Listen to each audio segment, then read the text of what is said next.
Hello everyone, welcome to my channel. अभी तक अगर आपने मेरे चैनल को सब्सक्राइब नहीं किया है तो कर लीजिए और बेल आइकन को भी प्रेस कर लीजिए। आज मैं आपके लिए सर्दियों में बनने वाली शलगम के साग की रेसिपी लेके आई हूँ, जिसे बिल्कुल पंजाबी ट्रेडिशनल तरीके से बनाएंगे। तो चलिए इसे बनाना शुरू करते हैं। शलगम ले लिए हैं मैंने यहाँ पर। इन्हें आप छील लेंगे अच्छे से और इसे फिर धो के अच्छे से छोटे छोटे टुकड़ों में हम कट कर लेंगे। सारे शलगम्स को ऐसे मैंने छोटे छोटे टुकड़ों में कट कर लिया है। देखिए, अब हम इसे बनाना शुरू करते हैं। ये मैंने एक बड़ा प्रेशर कुकर लिया है। इसमें मैं 1 गिलास पानी डाल दूँगी।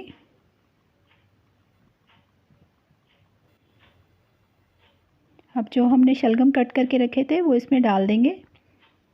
पानी हल्का गर्म हो चुका है।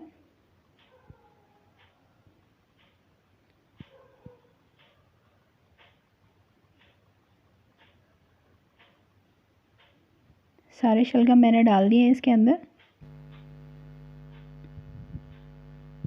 आधा चम्मच नमक डालेंगे, आधा चम्मच हल्दी। यहाँ पर आप 1 चम्मच इस पर गुड़ भी डाल सकते हैं। कई बार ये थोड़े से कसेले होते हैं तो गुड़ डालने से जो इसका टेस्ट है वो बहुत अच्छा आएगा।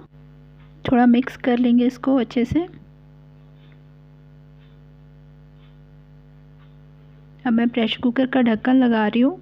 हमें 4 से 5 सीटी आने तक कुक करना है इसको। जब हमने कुक करने के लिए रख दिया, अब इसको जो तड़का लगाना है उसकी तैयारी मैंने करके रखी है। पहले मैं आपको बता देती हूँ।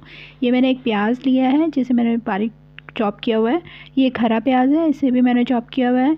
एक हरी मिर्ची है, चॉप कर लिया है। टमाटर है। ये अदरक और लहसुन को मैंने क्रश किया हुआ है। और ये लहसुन है हरा वाला, इसे बारीक काटा हुआ है। और हरा धनिया है। एक बार सब्ज़ी को चेक कर लेते हैं। गैस ऑफ कर दिया मैंने, प्रेशर भी निकल चुका है प्रेशर कुकर में से। तो इसको एक बार खोल के देख लेते हैं कि सब्ज़ी तैयार है या नहीं। देखिए, बहुत अच्छे से शलगम जो है गल चुके हैं। इसको थोड़ा मिक्स करके देखेंगे। बहुत अच्छे से गल गए हैं शलगम। अब हम इसे घोटेंगे, जैसे साग को घोटा जाता है बिल्कुल वैसे ही इसका घोटने का तरीका है। अब ये हम दही बिलोनी वाला जो होता है इसके साथ इसको घोट लेंगे, या मैशर से भी इसको मैश कर सकते हैं। अब इसको मैं अच्छे से मैश कर रही हूँ। इसमें जो पानी है बस इतना ही रहना चाहिए। अगर पानी ज़्यादा रह जाए तो वो पानी आप निकाल सकते हैं।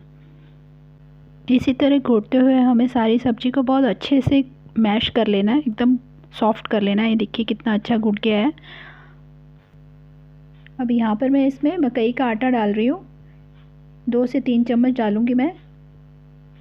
एक एक करके चम्मच इसमें डालते जाएंगे और साथ साथ ही इसको घोटते जाएंगे। और ये हमें जैसे सब्ज़ी गर्म है तो ही ये साथ साथ में घोटते जाना है। ठंडी सब्ज़ी में नहीं डालना है, नहीं तो आटे की गुठलियाँ बन जाएंगी। ये दूसरा चम्मच डाल रही हूँ मैं और साथ साथ ही इसको मिक्स करते जाना है। आप चाहें तो यहाँ पर गेहूं के आटे का भी यूज़ कर सकते हैं, अगर मकई का आटा नहीं है तो। ये देखिए कितना अच्छा सॉफ्ट हो गया है। अब लास्ट मेरे को थोड़ा सा और लग रहा है इसमें पानी, तो मैं इसमें एक तीसरा चम्मच मैंने जो है आटा डाल दिया है। अब बहुत अच्छे से हमें इसे घोट लेना है। देखिए घोटते हुए मेरे को 5 मिनट हो गए हैं। बहुत अच्छा स्मूथ हो गया एकदम। अब हमें इसे 5 मिनट के लिए कुक करना है। वापस से गैस पे रखेंगे प्रेशर कुकर को। 5 मिनट हो गए हैं प्रेशर कुकर को रखे हुए। एक बार सब्ज़ी को चेक कर लेते हैं। इसमें जो हमने आटा डाला था उसको पकाने के लिए हमने इसको दोबारा से गैस पे रखा है। देखिए वो अच्छे से पक चुका है। तो अब हम इसे गैस से उतार लेते हैं और तड़का लगाने की तैयारी करते हैं। यहाँ पर मैंने कढ़ाई ले ली है। इसमें 2 बड़े चम्मच मैं तेल डाल रही हूँ। तेल की जगह आप घी भी यूज़ कर सकते हैं। अब इसमें मैं डाल दूँगी लहसुन और अदरक क्रश किया हुआ, प्याज,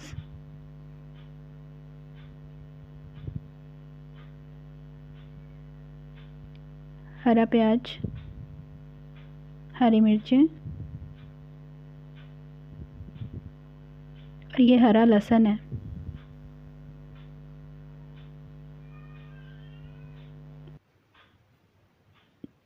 तड़के को भून लेंगे अब अच्छे से 2-3 मिनट अच्छे से चलाते हुए। बिल्कुल ब्राउन नहीं करना है हमें, सिर्फ प्याज को अच्छा सा सॉफ्ट हो जाए बस उतना ही भूनना है। अब इसमें मैं टमाटर ऐड कर रही हूँ। 1-2 मिनट के लिए चला लेंगे अच्छे से, टमाटर थोड़े सॉफ्ट हो जाएं। ठीक है, टमाटर सॉफ्ट हो गए एकदम।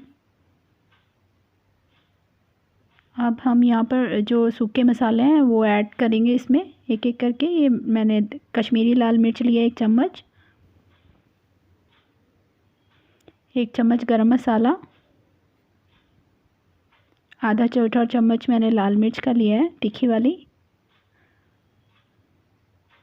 थोड़ा मिक्स कर लेंगे मसालों को अच्छे से, 1-2 मिनट भून लेंगे। थोड़ा सा पानी डालूंगी मैं यहाँ पे कि सारे मसाले एक साथ मिक्स होकर अच्छे से पक जाएं। अब यहाँ पर मैं आधा चम्मच नमक और डाल रही हूँ, फिर मिक्स कर लेंगे अच्छे से। आधा चम्मच नमक हमने जब शलगम को बॉईल किया था तब मैंने डाला था, तो नमक का थोड़ा आप ख्याल रखिएगा, अपने टेस्ट के अकॉर्डिंग डाल लीजिएगा। अब जो हमने शलगम पका के रखे थे घोट के, वो हम इन तड़के में डाल देंगे।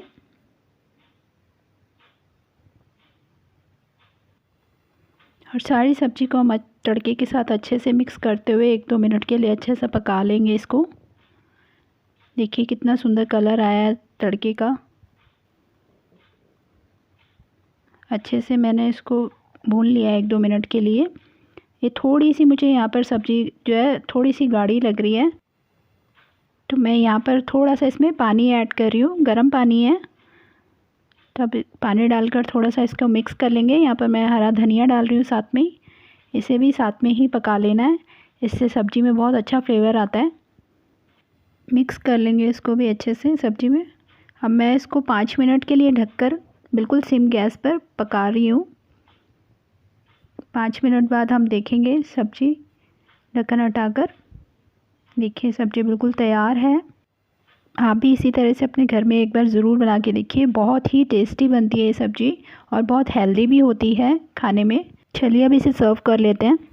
मैंने इसे बाउल में सर्व कर दिया है और वाइट बटर और हरे धनिए के साथ मैंने गार्निश किया है। आप इसे मकई की रोटी के साथ और या नॉर्मल रोटी के साथ खा सकते हैं। अब आप भी अपने घर में शलगम के साग की रेसिपी ट्राई कीजिए और अपने एक्सपीरियंस मेरे साथ कमेंट बॉक्स में शेयर कीजिए। Thank you.